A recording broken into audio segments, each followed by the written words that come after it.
નમસ્કાર, સમાચારોમાં હું છું આપની સાથે હિરલ મહેતા। મહત્વના સમાચાર બનાસકાંઠામાંથી સામે આવી રહ્યા છે કે જ્યાં નકલી ઘીનો જથ્થો ઝડપાયો છે।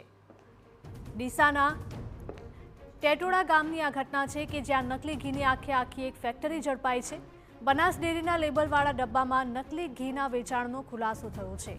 એસઓજી પોલીસે ભેળસેળ કરનારા 3 આરોપીની ધરપકડ કરી લીધી છે। નકલી ઘીની ફેક્ટરીમાંથી મળી આવ્યા છે બનાસ ડેરીના માર્કાવાળા ડબ્બા। બનાસ ડેરીના નામે નકલી ઘીનો રાજ્યભરમાં વેચાણ કરતા હોવાનો પર્દાફાશ થયો છે।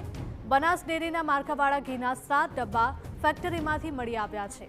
તો એસઓજીએ મુદ્દામાલ સહિત 2,83,000નો જથ્થો જપ્ત કરી લીધો છે।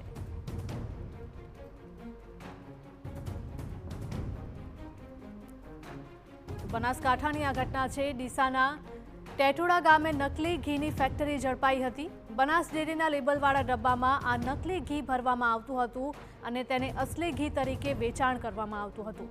એસઓજી પોલીસે ભેળસેળ કરનારા 3 આરોપીની ધરપકડ પણ કરી છે। તેમની પૂછપરછમાં બહાર આવી શકે છે કે આ નકલી ઘી કે જે બનાવવા માટે કયા પ્રકારના કેમિકલનો ઉપયોગ કરવામાં આવતો હતો। નકલી ઘીની ફેક્ટરીમાંથી બનાસ ડેરીના માર્કાવાળા ડબ્બા પણ મળી આવ્યા છે।